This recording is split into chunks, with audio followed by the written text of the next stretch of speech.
Welcome to This Explainer. Today we are embarking on a seriously fascinating journey to really understand the most transformative technology of our time. We're going to bridge that massive gap between the microscopic, underlying mechanics of artificial intelligence and its frankly massive, macro-level impact on our world today in 2026. Whether you're trying to figure out how a model actually thinks or wondering how global superpowers are battling it out for compute supremacy, we are going to make sense of all the data right here. Here is our roadmap for the day, and I promise this is going to safely guide us from the deeply technical how it works phase right into the geopolitical what it all means phase. We're going to hit AI fundamentals, go inside large language models, navigate what's called the jagged AI frontier, look at the global AI race, and finally bring it all home with AI's impact on us.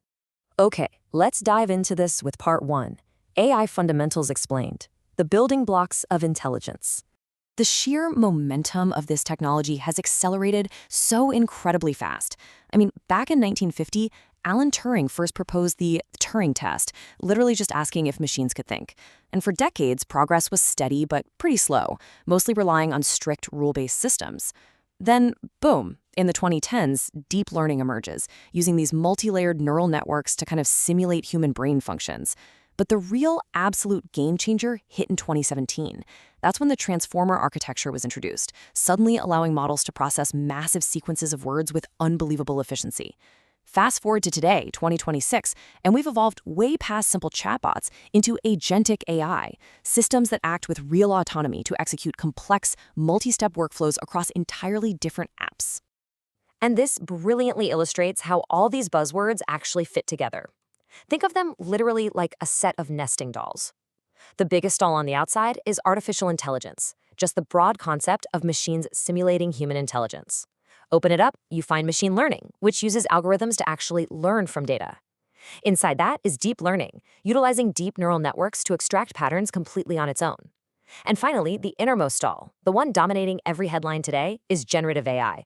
These are the deep learning models that can actually create brand new original content like text, code, or images entirely from scratch based on your prompt. Now, just to set our expectations straight, we really have to distinguish between what we actually have today versus straight-up science fiction. Everything we use right now, from the absolute smartest chatbot to self-driving cars, is considered weak AI or narrow AI. It's designed for highly specific tasks. You have to contrast that with strong AI or artificial general intelligence, AGI. That represents a system that can genuinely understand and learn across a wide range of tasks at or above a human level. So despite the mind-blowing advances we're seeing in 2026, true AGI, it still remains a theoretical concept. Let's move to and see how this builds right into our next phase. Section 2, Inside Large Language Models, How AI Actually Thinks. Okay, time to demystify the jargon. When you ask a large language model a question, it doesn't actually know the answer the way you or I do. It's not in the background looking up facts in some giant encyclopedia. At its absolute core, an LLM is simply a giant statistical prediction machine. It generates text by mathematically guessing the next most likely piece of a word, which we call a token, in a sequence. It uses all the vast statistical relationships it learned during training just to predict one single token at a time, making its absolute best mathematical guess at every single step until the sentence is finished. It's wild to think about, right? So how do we actually build one of these prediction engines? Well, it takes 3 main steps. First up is pre-training. The model is essentially fed billions or even trillions of words of raw, unfiltered internet data, books, articles, Reddit threads, code, the whole shebang. This is where it learns grammar, basic facts, and reasoning structures. Second is fine-tuning. This is where we adapt that raw, messy model to specific conversational tasks, often using human feedback to make it polite, actually helpful, and most importantly, safe. Finally, we have generation, also known as inference. This is when the finished model is right there in your hands, predicting tokens based on your specific prompts. Which brings us to Section 3, the jagged AI frontier. Brilliant but flawed. And we've got some fascinating data from Stanford for this. Now, what's really interesting about this slide is the sheer irony of where modern AI succeeds and where it just completely falls flat. According to Stanford's latest AI Index report, we've arrived at what researchers are calling the jagged AI frontier. On one hand, these models are out here winning gold medals at the International Math Olympiad and scoring near 100% on insanely complex software engineering benchmarks. They are literally acing PhD-level science. But contrast that with the fact that this exact same state-of-the-art AI can only read a picture of an analog clock correctly about half the time. A coin toss.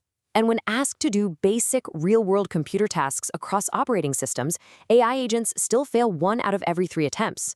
It is unbelievably brilliant, yet so bizarrely flawed. Shifting to a much more serious tone, though, that flaw absolutely extends to safety.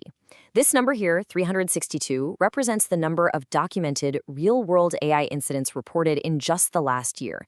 That is up significantly from 233 in 2024. As capabilities are just skyrocketing, responsible AI guardrails and safety benchmarks are severely lagging behind. The data actually shows that improving one dimension of an AI, like making it safer, can actually degrade another dimension, like its overall accuracy. It is a very delicate and increasingly high-stakes balancing act for developers right now. All right, let's pick up the pace here because the stakes get massive in Section 4, the global AI race, investments, and bottlenecks. We are quite literally witnessing a massive geopolitical battle over AI sovereignty. And the financial divide, it's staggering. Look at this. The United States poured $285.9 billion into private AI investment in 2025. That is more than 23 times the $12.4 billion invested in China. But as it turns out, money doesn't actually tell the whole story. The US and Chinese models have repeatedly traded the lead in actual capabilities.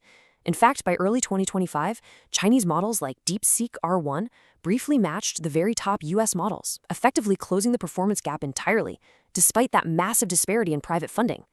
Now, the US definitely maintains a monumental lead when it comes to physical infrastructure. They host over 5,400 data centers, which, by the way, consume an incredible amount of energy.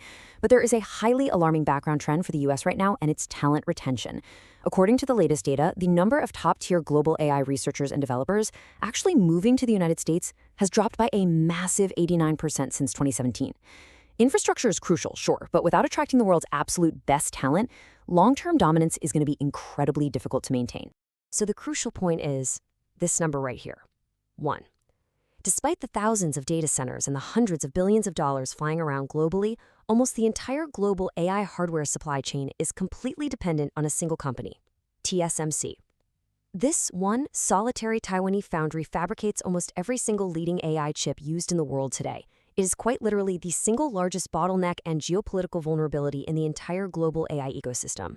So how does all this macroeconomic data and silicon micromechanics actually recalibrate our own daily lives?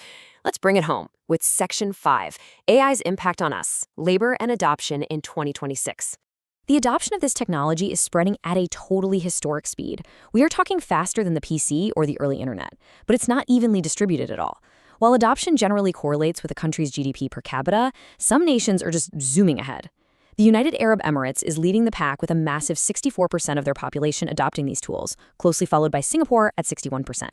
Surprisingly, the United States currently ranks 24th globally here, with only 28.3% of the public adopting it, even though they are the primary developers of the tech.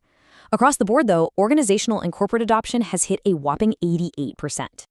And the main reason for this rapid, unstoppable adoption is just the immense tangible value being unlocked for regular users. By early 2026, the estimated value of generative AI tools to U.S. consumers reached a staggering $172 billion annually. What's crazy about this is that the median value per user literally tripled over the last year. Everyday consumers are extracting this massive economic footprint, boosting their own daily productivity, often from tools that they're accessing completely for free. Yet, despite all that immense economic value, there is a massive fracture in how we actually view the future of our own labor. When asked if AI will have a positive impact on jobs overall, 73% of AI experts said yes, but only 23% of the general public agreed. That is a massive 50-point divide in optimism. It clearly shows that global trust in this technology and the institutions currently managing it is heavily fragmented. People are absolutely experiencing the productivity gains, but they remain deeply, deeply anxious about what this ultimately means for their own livelihoods. And that brings us to the ultimate provocative question we face today in 2026. We know how these mathematical predictors work on a micro level, we see the billions being invested on a macro level, and we clearly understand the jagged, imperfect nature of their capabilities. But as AI officially evolves from merely generating text into agentic AI, systems acting autonomously out in the world to book our flights, manage our supply chains, and execute our daily workflows, who do we actually trust to navigate this frontier? Is it our governments, the private tech giants, or do we need an entirely new framework for the future?